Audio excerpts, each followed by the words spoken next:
আসসালামু আলাইকুম। আশা করি সকলে ভালো আছেন। ৪৭তম বিসিএস এর ডেইলি ব্লগে আপনাদেরকে স্বাগতম। আজকে ৪৭তম বিসিএস এর ডেইলি ব্লগের ১৯তম দিন ছিল।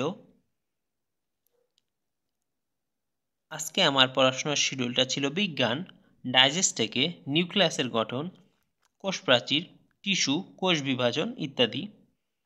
পরে বাংলা ব্যাকরণ, প্রয়োগ অপপ্রয়োগের নিয়মাবলী, ইংরেজি ফ্রেজের নাউন ফ্রেজ এবং গণিত অনুশীলনী ৩ শতকরা। তো চলুন আজকে সারাদিনে কি কি পড়াশোনা হলো সেই বিষয়ে একটু আলোকপাত করা যাক। তো প্রথমেই আমরা দেখে নিই ইংরেজি গ্রামার, প্রিমিয়ার বই থেকে, epic edition of 2024, Abdul Latif স্যারের বই, যিনি অদিতি কোচিংয়ের প্রতিষ্ঠাতা। তো এটা থেকে আমি ইংরেজি সাহিত্যটা দেখেছি। দেখুন এখানে মেইন টপিকগুলো দাগিয়ে রেখেছিলাম, কোথা থেকে বিসিএসে প্রশ্ন হয় বেশি, কারণ এখানে অনেকগুলো টপিক, এত পড়ার দরকার নাই, জাস্ট মেইন টপিকগুলো পড়লেই আমার মনে হয় ভালো হয়। তো আজকে আমাদের টপিক ছিল ফ্রেজ। তো ফ্রেজ দেখেন এখানে কিন্তু স্যারের বইতে অনেক সুন্দর করে লিখে দিয়েছে। ফ্রেজ শব্দগুচ্ছ।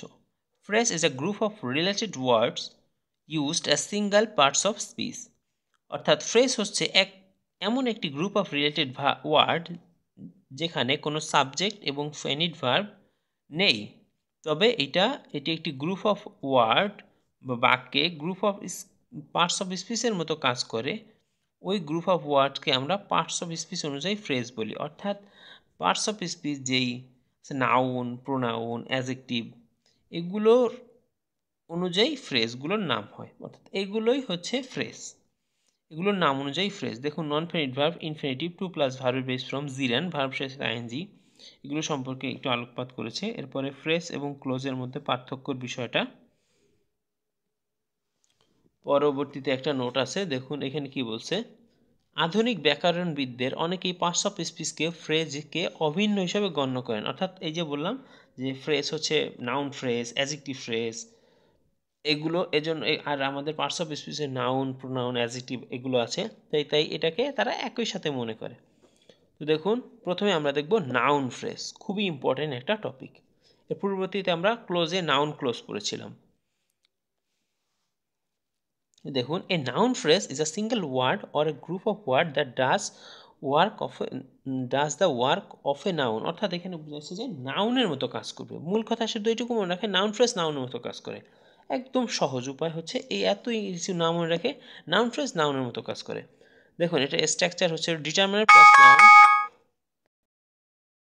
হ্যাঁ, এটা হচ্ছে ডিটারমিনার প্লাস নাউন সমান হচ্ছে নাউন ফ্রেজ। এটা স্ট্রাকচার নাম্বার 1। দেখুন কিভাবে একটু বুঝিয়ে দেই। The sky is blue. দেখুন ডিটারমাইনার কি, ডিটারমাইনার কিন্তু দি, এ, এগুলো কিন্তু ডিটারমাইনার। তো দি একটি যেহেতু determiner, determiner plus noun equals to হবে নাউন ফ্রেজ। তো দেখুন দি প্লাস স্কাই একটা noun, noun plus determiner plus noun সমান হচ্ছে নাউন ফ্রেজ। দেখুন এখানে কিন্তু আন্ডারলাইন করে আমি নিচে লিখে রেখেছি। তারপরে দেখুন determiner plus adjective plus noun equals to noun phrase. এই দেখুন এটা হচ্ছে, এ হচ্ছে ডিটারমাইনার, বিউটিফুল হচ্ছে অ্যাডজেক্টিভ এবং গার্ল হচ্ছে নাউন ইকুয়ালস টু একটা নাউন ফ্রেজ। তো এইভাবে আর কি রুলসটা গঠন হয়েছে। এরপরে রুলস 1, দেখুন নাউন ফ্রেজ আর হচ্ছে নাউন ক্লোজের মধ্যে কিন্তু অলমোস্ট সেম। দেখুন প্রথম নিয়মটা পুরোপুরি এক। নাউন ক্লোজেও কিন্তু ইট দ্বারা রিপ্লেসমেন্ট করা যায়। তো অর্থাৎ প্রদত্ত ফ্রেজটির নিচে ইট বসিয়ে ইটের সাথে বাক্যের বাকি অংশ যোগ করলে যদি কারেক্ট হয় বাক্য হয়, তাহলে ওই ফ্রেজটি হচ্ছে নাউন ফ্রেজ। আমরা কিন্তু পূর্ববর্তীতে ক্লোজেও সেম জিনিস পড়েছি, যে যদি কোনো বাক্যের পরবর্তীতে ইট বসানো হয় এবং সেটা যদি সেই বাক্য যদি ইট দ্বারা রিপ্লেসমেন্ট করা যায় এবং অর্থটি পরিপূর্ণ হয়, তাহলে সেটা নাউন ক্লোজ। আর এই যে আমরা ক্লোজে পড়েছিলাম, একটু দেখাই,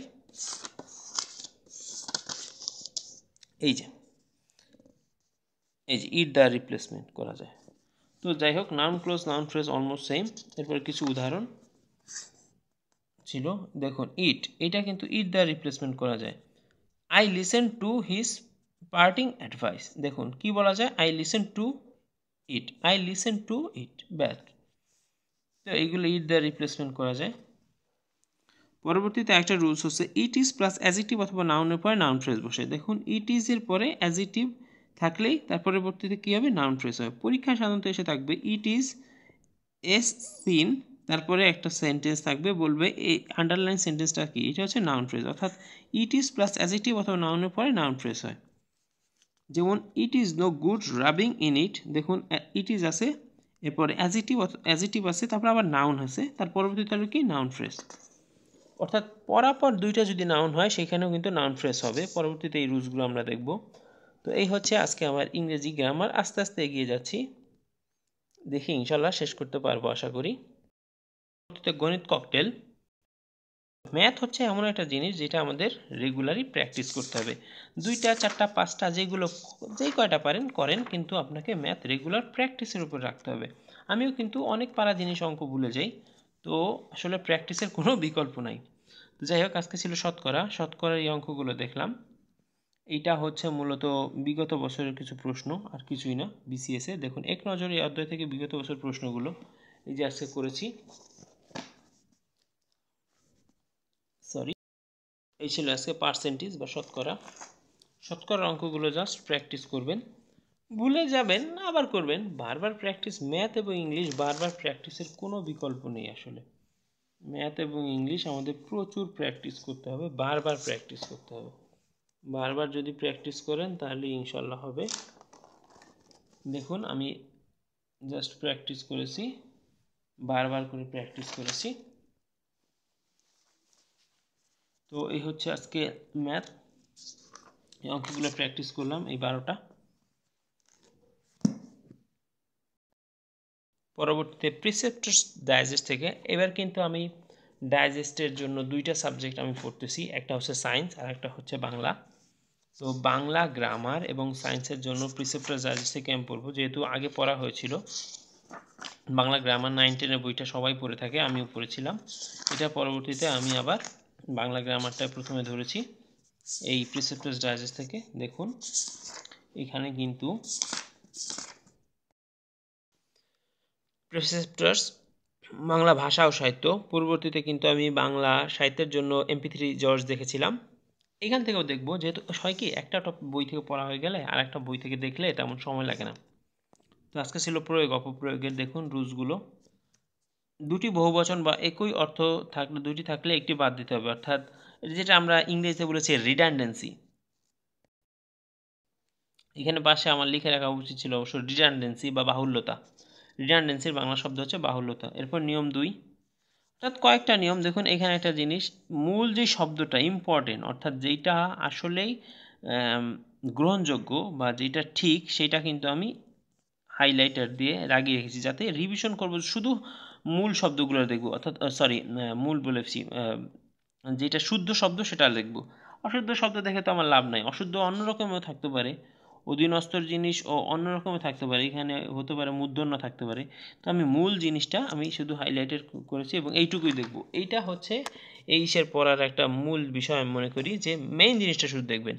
আপনি যদি জানেন যে নিষ্পাপ বানান হচ্ছে হলো এরকম, তাহলে সবসময় কিন্তু সে নিষ্পাপী যাই যোগ করুক, অশুদ্ধ জিনিস দিয়ে কোনো লাভ নেই আমি মনে করি। শুধু শুদ্ধ জিনিসগুলো দেখুন। প্রতি বর্গের তৃতীয় বর্ণ পরিবর্তন হয়ে প্রথম বর্ণ হবে। যেমন হচ্ছে কি, একটু বুঝাই দিই। গ গ হচ্ছে কি তৃতীয় বর্ণ, তো ক দিক যকন্ত, ক হচ্ছে প্রথম বর্ণ। তো তৃতীয় বর্ণ পরিবর্তন হয়ে প্রথম বর্ণ হবে। এই হচ্ছে বিষয়। এইখানে মোট অনেকগুলো রুলস আছে বা নিয়ম আছে। রুলস তো ইংরেজি শব্দ, বাংলা এখানে আর কি নিয়ম লেখা। তো যেহেতু আমরা গ্রামার পড়তে পড়তে রুলসটা একটু বেশি মুখে চলে আসে। নিয়ম 7, দেখুন পড়ার সময় একটু লিখে লিখে পড়েছি যাতে মনে থাকে। বাংলা গ্রামারও কিন্তু তুলনামূলক অনেক কঠিন এবং মনে থাকে না। দেখুন বানানগুলো কিছু সঠিক বানান বারবার লিখতে হচ্ছে। এগুলো থেকে কিন্তু বিসিএসে প্রশ্ন আসে যে নিচের কোন বানানটি সঠিক, কোনটি ভুল, এই প্রশ্নগুলো এসে থাকে। তো এই হচ্ছে আজকের বাংলা। পরবর্তীতে বিজ্ঞান ছিল আজকে। টিস্যু, প্রাণী টিস্যু, আবরণী টিস্যু এবং বিভিন্ন কলা, উদ্ভিদ টিস্যু ইত্যাদি। দেখুন এখানে টিস্যুর কয়েক প্রকার। উদ্ভিদের খাবার পরিবহন করার জন্য জটিল টিস্যুকে পরিবহন টিস্যুও বলা হয়। অর্থাৎ আমরা অনেক সময় পরীক্ষায় আসতে পারি, মনে করেন যে জটিল টিস্যু অপর নাম কি, অথবা উদ্ভিদের খাবার বহন করে কোনটা। তো অপশনে থাকতে পারে জটিল টিস্যু অথবা থাকতে পারে পরিবহন টিস্যু। খুব সম্ভাবনা থাকবে জটিল টিস্যু থাকার, কারণ এটা একটু ব্যতিক্রম। পরিবহন যদি নামই থাকে তাহলে তো বুঝেই যাবে মানুষ। তো এই হচ্ছে আজকে ছিল বিজ্ঞান। এরপরে দেখুন জেনেটিক্স। ইম্পর্টেন্ট বিষয়গুলো দাগিয়ে দেখে পড়েছি। দেখুন এখানে সবচেয়ে ইম্পর্টেন্ট তথ্য এখানের হচ্ছে বিজ্ঞানী ওয়াটসন এবং ক্রিক 1953 সালে ডিএনএ অণুর ডাবল হেলিক্স বা দ্বিসূত্র তত্ত্ব বর্ণনা করে, এবং তারা কিন্তু নোবেল পুরস্কার পায় 1962 সালে এই অণুর বিশ্লেষণ করার কারণে। মানবদেহে একটি ক্রোমোজোমের সংখ্যা ছিল 46টি বা 23 জোড়া। এটা কিন্তু বিসিএসে বিগত বছর প্রশ্ন এসেছিল, এমনকি দুইবার এসেছিল। খুব সম্ভবত 35-এ বা 36-এ ছিল। ক্রোমোজোমের সংখ্যা কত? অপশন ছিল 46, 48, আরও কত কত, এখানে 46 আরেকবার জোড়া হিসাবে এসেছিল। তো একটা মনে রাখলেই তো পারবেন, 46 হিসাবে 23 জোড়া বা 23 জোড়া হিসাবে 46, খুব সহজ। এবার দেখুন ডিএনএর বিষয়টা। ডিএনএ থেকে আরএনএ তৈরি হচ্ছে ট্রান্সক্রিপশন, আরএনএ থেকে প্রোটিন, অর্থাৎ ডিএনএ তারপরে আরএনএ তারপরে প্রোটিন, একটা সিরিয়াল হিসেবে যদি কল্পনা করেন মনে থাকবে আশা করি। এরপরে ডিএনএ দেখুন একই কথা, 1953 সালে ওয়াটসন এবং ক্রিক, 62 সালে নোবেল। দেখুন মূল জিনিসগুলো দাগিয়ে রেখেছি। এখানে একটা মনে রাখার একটা নিজেই একটা বিষয় চিন্তা করে বের করলাম, যে দুটি, এখানে কি বলেছে দেখেন, দেখিয়েছে যে ডিএনএ অণুর আসলে দুটি সুতার মতো লম্বা, দুটি সুতার মতো, অর্থাৎ ডিতে ডাবল ডিতে দুটি, যদি উভয় মনে রাখেন, ডিতে ডিএনএ ডিতে ডাবল, অর্থাৎ দুটি সুতো। তো আরএনএ কিন্তু একটি মাত্র সুতো বা একটি মাত্র পলিনিউক্লিওটাইড। এটার জন্য এভাবে মনে রাখতে পারেন, ডাবল এবং ডিতে ডাবল ডিতে ডিএনএ, এবং ডিএনএ এবং আরএনএর তফাৎ। এখানে এইভাবে একটা জিনিস দেখেন, ডিএনএ এবং আরএনএ যে মধ্য বিষয়টা, ডিএনএ থাকে সবচেয়ে মাঝে, তার মাঝ দিয়ে থাকে ক্রোমোজোম। তা একটু দেখেন চিত্রটা, নিজে নিজে কল্পনা করেন, এবং তাকে ঘিরে রাখে নিউক্লিয়াস। এই এখান থেকে ডিএনএ থাকে ক্রোমোজোমের ভেতর, আর ক্রোমোজোম থাকে নিউক্লিয়াসের ভেতর। অর্থাৎ সর্ববাইরে থাকে নিউক্লিয়াস, তারপরে থাকে ক্রোমোজোম, তারপরে থাকে ডিএনএ। এই যে এরকম নিউক্লিয়াস ক্রোমোজোম ডিএনএ, এভাবে যদি চিত্র করে মনে রাখেন না, অনেক দ্রুত মনে থাকবে। তো এই হচ্ছে আজকে সারাদিনের পড়াশোনা। ধন্যবাদ। ভালো লাগলে চ্যানেলটি সাবস্ক্রাইব করুন এবং পাশেই থাকুন। আসসালামু আলাইকুম।